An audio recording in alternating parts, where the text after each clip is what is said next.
Sometimes you just want a hearty sandwich for dinner. And if you like tuna, these tuna subs will not disappoint. These toasty and cheesy sandwiches can be dressed up with your favorite toppings for an easy meal. So this was a meal that my mom often made when I was growing up, and it came from the years that she worked at Cassano's Pizza, which is an Ohio-based company. And at Cassano's Pizza King, you could get a tuna sandwich, sub-like sandwich, and they called it a tuna boat because it was usually on kind of like a hoagie roll. And I think the original had cheese, tuna, possibly onions, and the pizza sauce and green olives. And my family always really likes the yellow banana peppers, so we add those to the toppings as well. Now when my mom makes this, she uses Italian bread, like a long loaf of it. So that's why I'm using this kind of bread. But I think the original sandwiches actually used hoagie rolls. And I would suggest if you do use hoagie rolls that you toast the bread first, because it might take a little bit longer for those to toast up once the tuna's on there. And the crusty part of the sandwich is pretty important to the taste of the sandwich. This was a take and bake loaf that I got from Aldi, and I just baked it a little bit ahead of time before I cut it into pieces.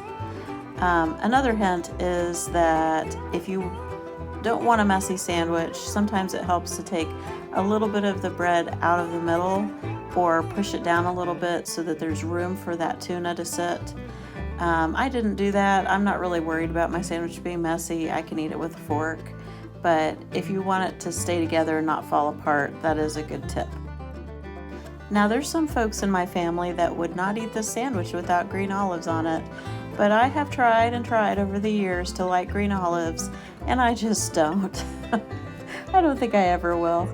But I love banana peppers, so I always put those on, and I also like the tomato sauce or a pizza sauce on here. Now my husband doesn't care for that part of it. He thinks it's a little weird, but to me that's just the way we've always done it, and that's how Cassano's did it.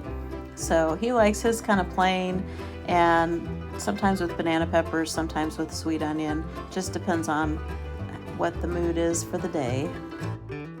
So as I'm posting different recipes, I'm realizing that I have a lot of history that goes along with the things that I grew up making. And this particular one, the history is that my mom started working at Cassano's after high school. My dad was in the Air Force, and he came in after work and ate there at night. And they got to know each other, started dating, and they eventually got married. And they have been married for 55 years. So we've been eating these subs for a long time. Just kidding. Anyway, it's just kind of special to me to think about the history that goes with each recipe. And I just think it's kind of interesting. So I hope you enjoy it too. So thanks for watching and listening to my ramblings. And if you've never tried a tuna boat, try one out and let me know what you think.